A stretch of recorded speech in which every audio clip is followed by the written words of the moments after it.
And just ahead, seems like the art of writing love letters perhaps has dwindled a little bit, but our next guest might inspire you to pick up a pen, and it's all thanks to what he uncovered in his father's footlocker, who served in World War II. You don't want to miss this.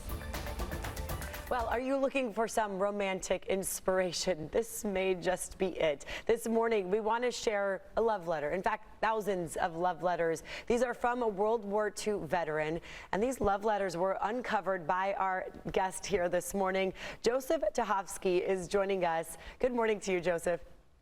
Good morning. How are you today? Very good. So, your father, Lieutenant Frank Tachovsky, he passed away in 2011, was 96 years old, but then you uncovered love letters. This is such a beautiful story. Tell us how you found these love letters.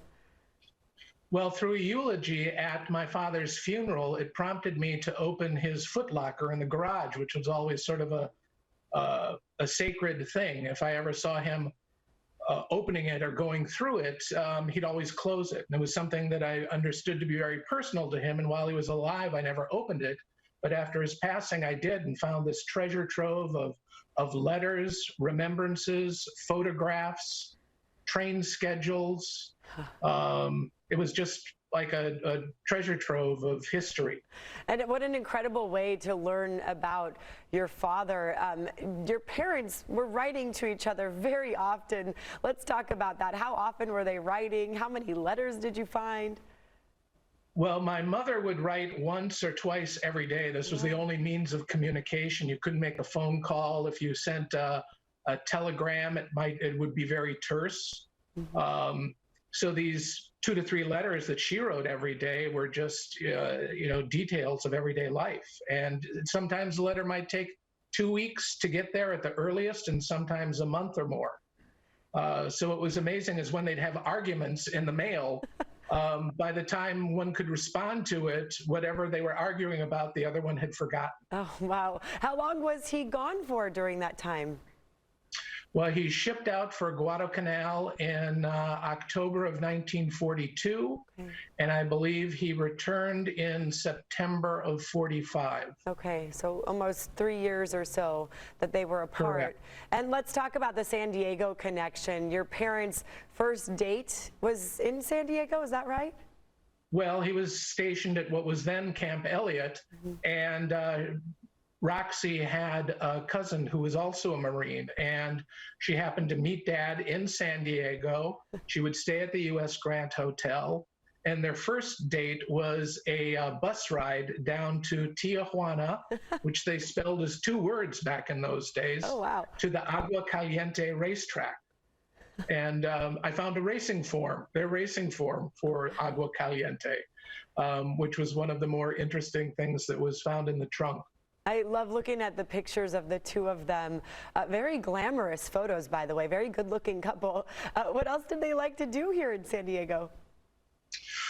Well, the time was very brief when Dad could get his liberty. Was generally just 1 day a week.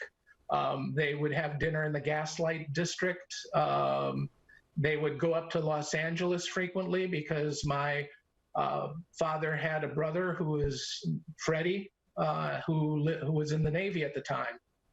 And there's a lovely press photo of Myrna Loy pouring Freddie a cup of coffee that I also found in the trunk.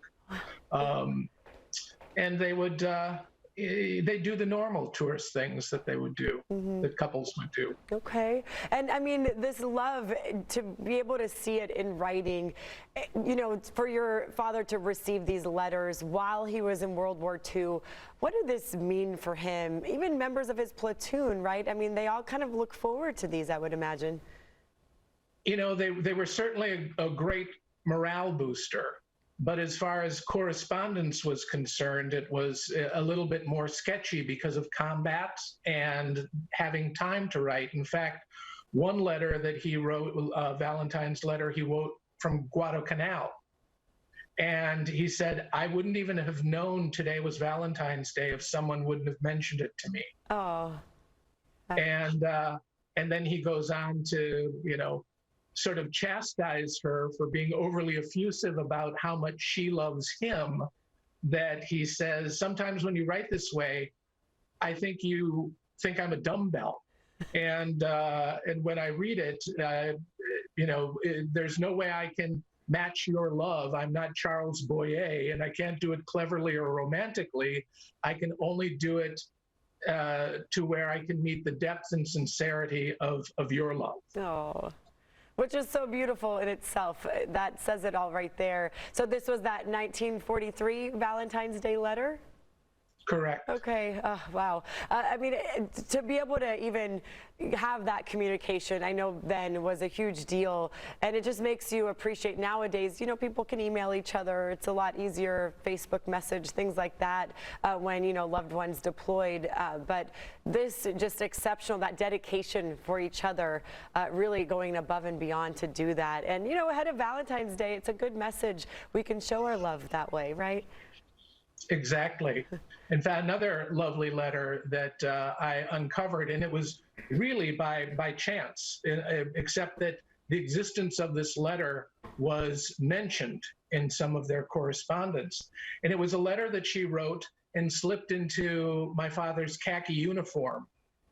So he would find it sometime when he got to Guadalcanal or New Zealand. And I refer to it as the khaki letter. And it's her last love letter to him before he ships out for Guadalcanal that he discovers somewhere on the transport ship. Right. What a nice surprise for him. And I think you have the image of that. It's really quite touching. Yeah, that is very great. And these letters you put into this book, tell us real quick how we can get it. I understand it's sold out right now. Is that right? Correct. We're on our third printing, but it should be available early next week, I would imagine. Okay. It's so good to have you on to share your parents' story. Thank you so much for putting that together so we can all take a glimpse at what love really means and what it meant back then. We appreciate your time. Thank you so much. And happy Valentine's Day. Nothing quite beats a love letter, does it? Exactly. I mean, handwritten is such a beautiful sign of dedication. A lot better than a text. Yeah.